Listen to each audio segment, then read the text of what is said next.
Dr. Joseph Mercola. About 3 days ago, Chase Bank closed his account. And not only his account, but the account of all of his businesses. And not only that, closed the accounts of all of his employees too. And why? Because of Mercola's opinions on social issues. What? And never mind Dr. Mercola and his associates, because this has been happening to a lot of people and even been happening to people in other countries. And after this, I'm going to upload a video I did on my other channel when I was talking about this bank stuff I just mentioned. There's been a lot of Dr. Mercolas. This has been going on for about, a few years. Now, one of the many dangers with the proponents of censorship, people who have bought into the words misinformation and disinformation, people who believe that other people should be deplatformed for saying certain things, people who want to have the government to come in, they want for the government to come in and take away other people's ability to speak on this internet. Now, one of the various dangers in that, we're seeing it right now.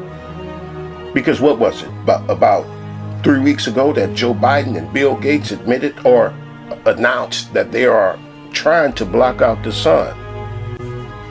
And is that not the same thing that these people been trying to tell us for 15 years on here? And no, we're not going to believe that these are the only that these are only plans that Biden and Gates got. We're not going to believe that, because I remember the talk of chemtrails from 2009, but it was categorized as a crazy conspiracy theorist with their crazy conspiracy theories. But some people, especially in the religion of atheism/scientism, some people don't believe, they won't believe in nothing until the people wearing white lab coats tell them that it is so. Now they're coming out and acknowledging that we're not alone here. And atheists are going to have some real problems disputing the existence of God now, because if these things exist, then what else is real?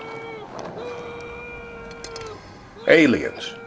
The same thing that those crazy conspiracy theorists been telling us the government has been hiding from us for a long, long time. Why have you come to our planet? Your planet? Yes, this is our planet. No, it is not. Humans don't possess the capacity to create a television. Right? And listen, because I know somebody is thinking, what do you mean we can't create a television? We do it all the time. But listen, when I said we don't have the capacity, I mean to think up a television out of thin air. The ability to beam images and sounds through the air. We don't have the capacity to do so. Humans, if left alone and unmolested, we only have the capacity for huts made of clay, mud, and grass. Or maybe igloos made of ice. I don't even think we have the capacity to make fire by grinding sticks on rocks. We'll eat our meat raw if left alone and unmolested. We will build canoes, not the Lusitania. But what else has the government been lying to us about? Or are we really living on the ball that's spinning at 1,000 miles per hour?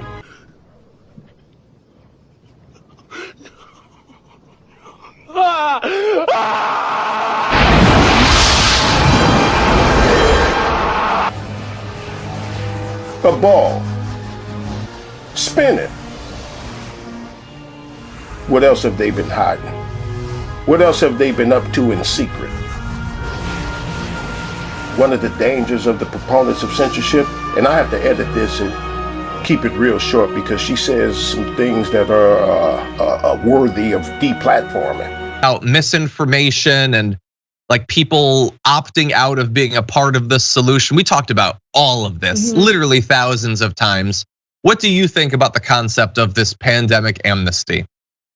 I mean, I think it's totally fine to give people a pass. I think needlessly obsessing over recommendations on what to do based on bad information at the time, it just doesn't make sense to harp on it, right? people were doing what they thought and advocating for what they thought would keep themselves and others around them safe.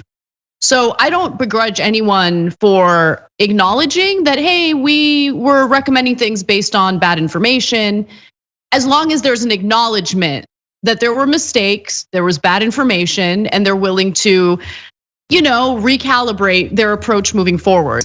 Sometimes we're so hell-bent on being right that regardless of how much evidence countering what we already think comes out, like, I just think there's this urge, and it doesn't even matter what your political ideology is, to just reject the new information so you can keep claiming that what you had already said is right. I can't stand it when that happens, and I feel like that happens a lot. I happened across an interesting editorial on The Atlantic by Emily Oster titled, "Let's Declare a Pandemic Amnesty. Let's focus on the future and fix the problems we still need to solve." The idea being here, we all made mistakes during the pandemic. We all believed things that might have turned out not to be true. We might have said things that turned out not to be true. Let's focus on the future and fix the problems we still need to solve. It just doesn't make sense to harp on it, right? We might have said things that turned out not to be true. Tells people, hey, get over it. Let's just move forward. Governments shut up all those people who were trying to tell the people about the truth concerning the cure. That's dangerous. Bert? I feel I was denied critical, need-to-know information. The pro-censorship people who believe that liars should be the ones in sole control of what is true and what is not, what we should know and what we shouldn't know. That's dangerous.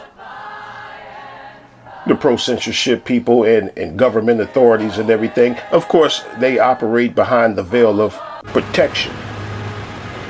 They want us to be protected from misinformation, protecting us from online bullying and harassment, and of course, their favorite, protecting the children.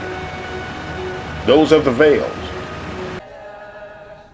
Government officials who are up to no good are the ones who people want to deplatform the common folk. That's dangerous. The people who are pro-censorship never think that they'll end up on the menu to be censored next. Or they do know. Some of them do know, but they don't care. Like a suicide bomber who is so fixated on their targets that they don't care what will happen to themselves. Or blow themselves up just to get other people. You have people on here who just don't like people to be free. They hate that. So they want for governments to come in and take other people's stuff.